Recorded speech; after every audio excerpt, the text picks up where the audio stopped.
नमस्कार साथियों, मैं दर्शन सिंह।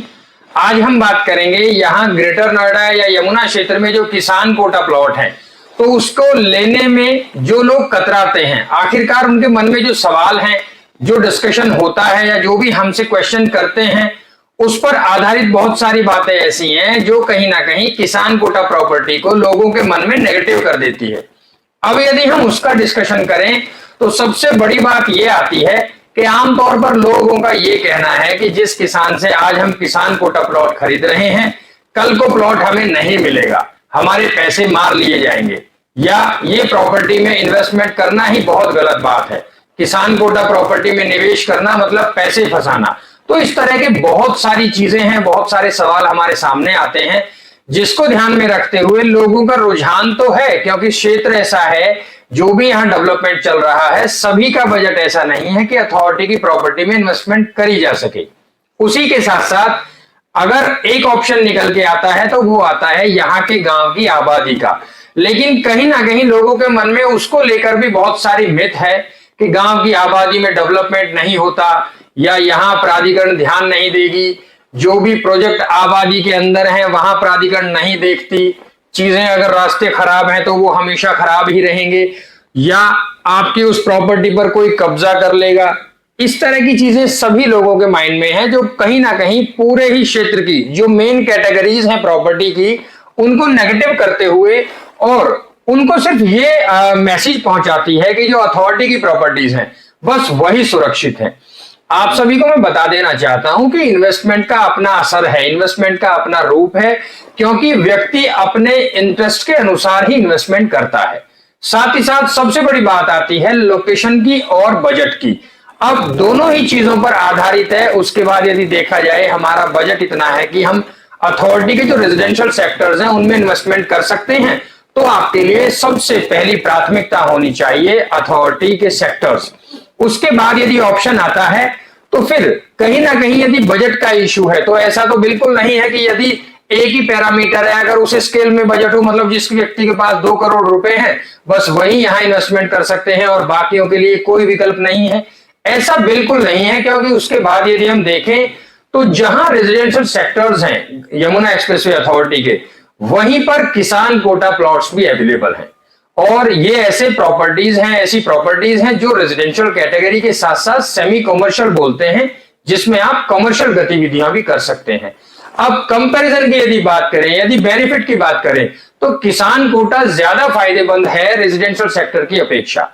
उसका सबसे बड़ा कारण क्या है? रेजिडेंशियल प्रॉपर्टी में यदि आज आप निवेश करते हैं और हमेशा के लिए, अथॉरिटी की जो टर्म एंड कंडीशन है वो ये है कि रेजिडेंशियल प्लॉट को सिर्फ और सिर्फ आप रेजिडेंशियल के रूप में इस्तेमाल कर सकते हैं।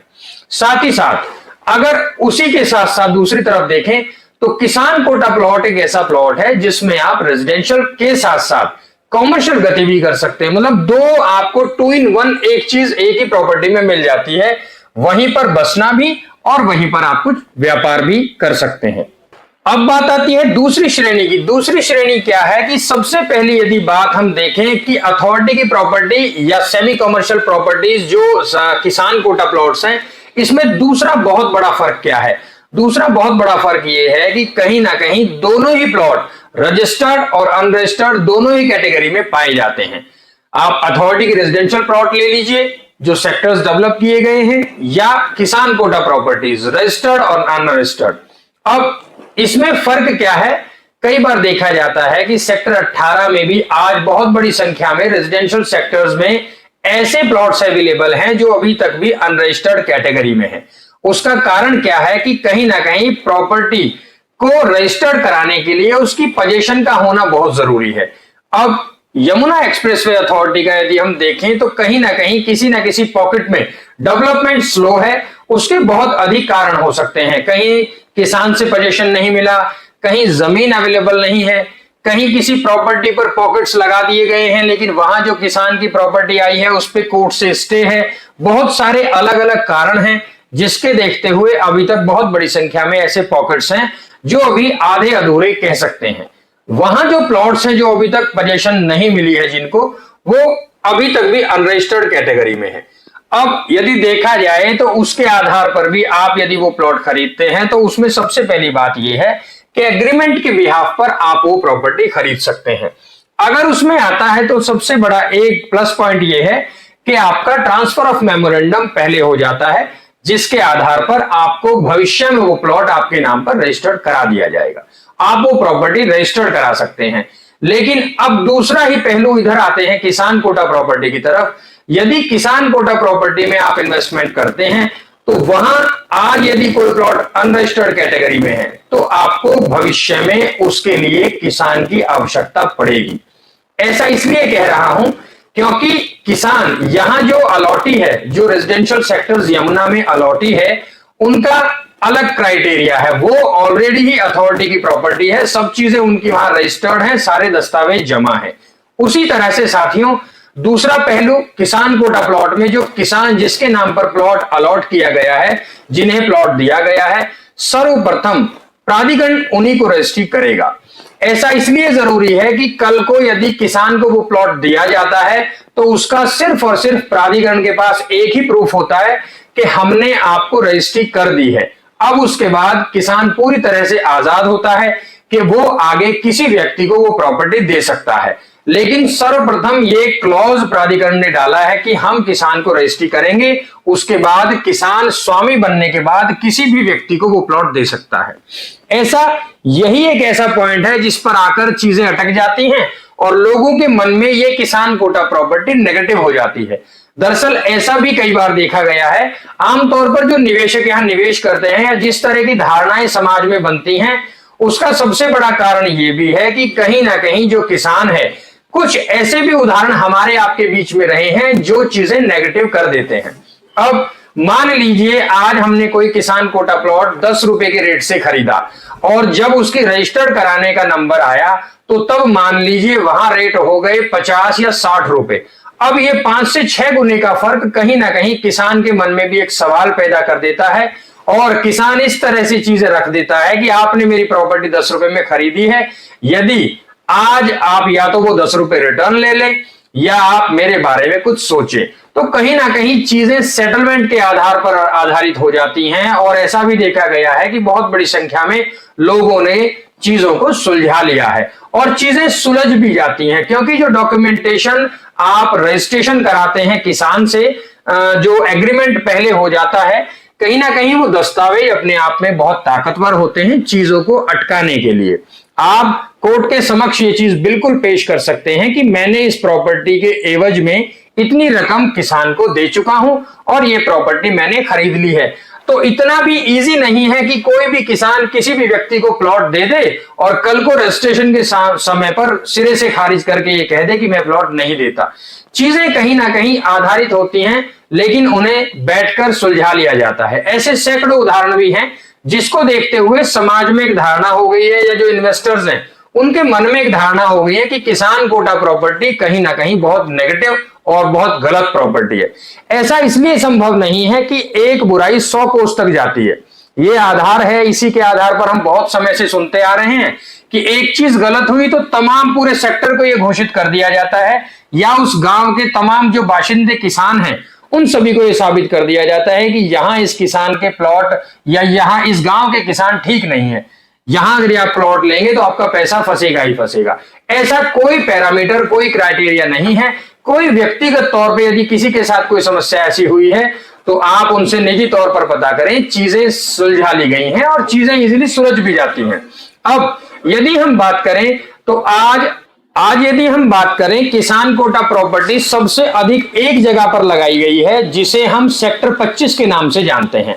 सेक्टर 25 जी बिल्कुल फॉर्मूला 1 ट्रैक और ये जेपी स्पोर्ट्स सिटी का पूरा तमाम सेक्टर है सेक्टर 25। इसमें लगभग 8 गांवों के प्लॉट, सेमी कमर्शियल प्लॉट एक जगह लगाए गए हैं, जिनको अलग अलग ब्लॉक्स के आधार पर लगाया गया है। आज आप वहां देखें, वहां विजिट करें, बहुत अच्छी तरह से वो सारे प्लॉट्स लगा दिए गए हैं और बहुत बड़ी संख्या, और एकमात्र सेक्टर 25 अभी हाल फिलहाल इस कैटेगरी का है जिसमें किसान कोटा प्रॉपर्टीज आपको रजिस्टर्ड कैटेगरी में मिल जाती हैं। अब यदि हम उसका रजिस्टर्ड होने के बाद कंपैरिजन देखें तो आज वो प्रॉपर्टी कहीं ना कहीं यमुना एक्सप्रेसवे अथॉरिटी के रेजिडेंशियल सेक्टर्स के लगभग समांतर प्राइस में है। उसका रीजन क्या है कि location wise semi commercial plot और अथॉरिटी का सेक्टर 18-20 ज्यादा फर्क नहीं है, क्योंकि बस एक्सप्रेसवे के जब आप आगरा की दिशा में जाते हैं तो आपके दाहिने हाथ पर सेक्टर 25 के प्लॉट्स हैं और आपके लेफ्ट यानी बाहिने हाथ पर सेक्टर 18 मौजूद है। बस फर्क आता है तो ये कहीं ना कहीं हमारी सोच का, हम ये सोच लेते हैं कि किसान कोटा में निवेश करने का मतलब है पूरी तरह से पैसे फंसाना। लेकिन अगर मैं बात करूं भविष्य की, तो कल को ये सेमी कमर्शियल प्लॉट कहीं ना कहीं इनसे अच्छा फायदा देने वाले हैं, क्योंकि रेजिडेंशियल सेक्टर्स में आप लगभग 2.5 मंजिला बना सकते हैं, या अगर नीचे स्टिल पार्किंग देते हैं तो 3 फ्लोर तक कंप्लीट बना सकते हैं, ऐसा अथॉरिटी का नियम है।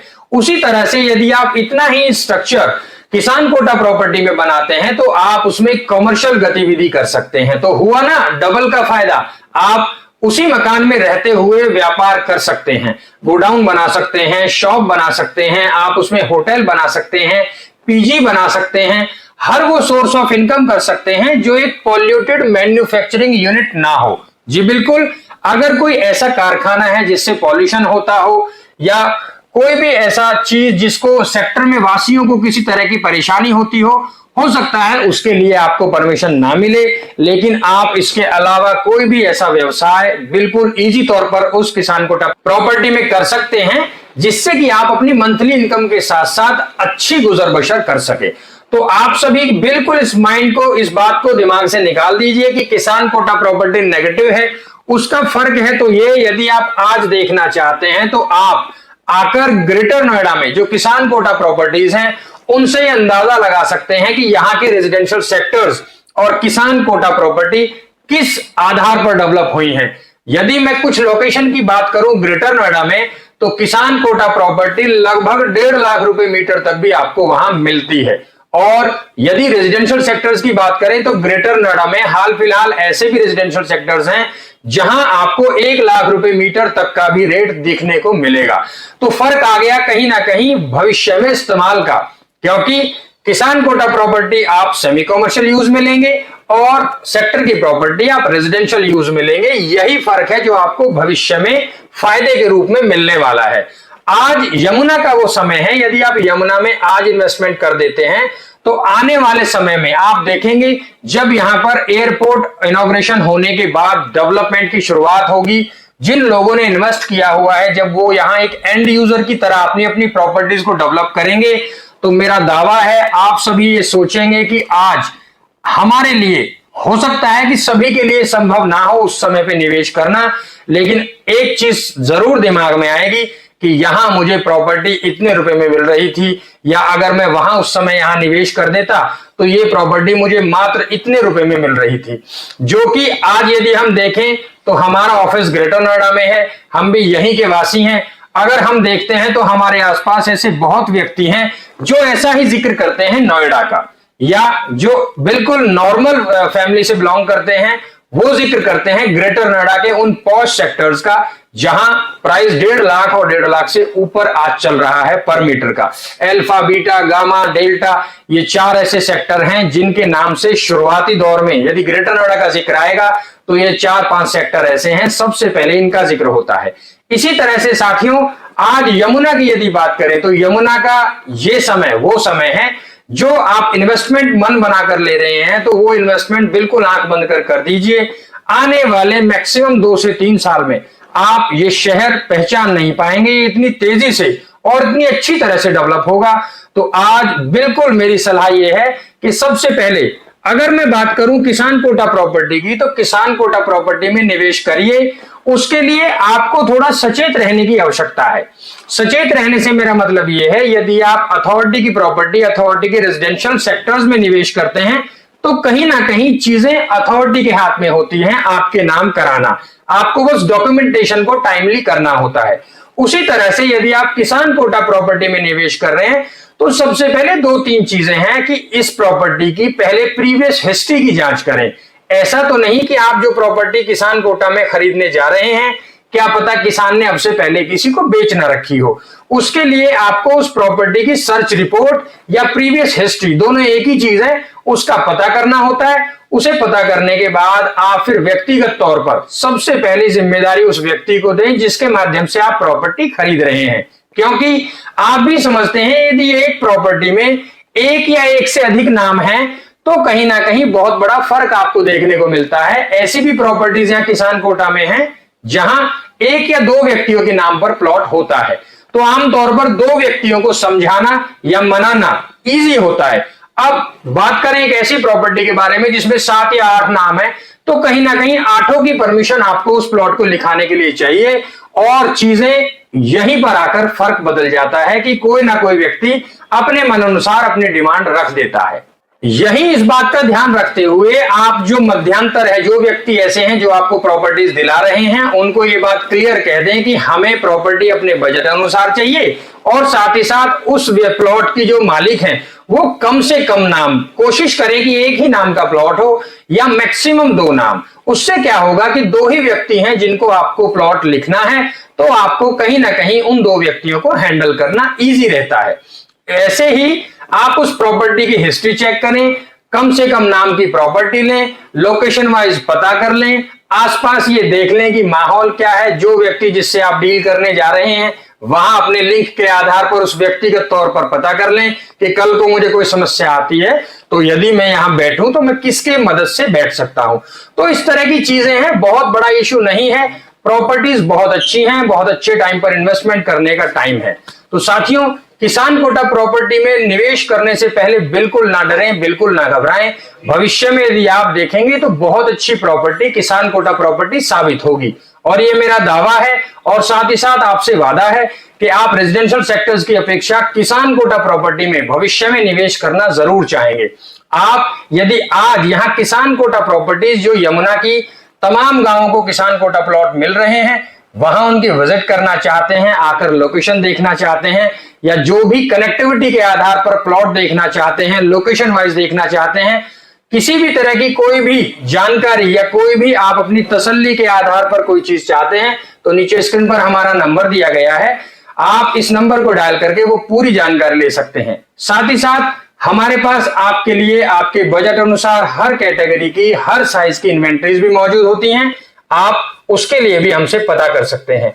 ऐसे व्यक्ति जो यहां निवेश करने का मन बना रहे हैं, चाहे आबादी में निवेश करें, किसान कोटा में निवेश करें, या रेजिडेंशियल सेक्टर्स में, या भविष्य में जहां आगे अधिग्रहण होना है वहां एग्रीकल्चर लैंड में, तो किसी भी तरह की इन्वेंट्री के लिए भी आप हमसे संपर्क कर सकते हैं।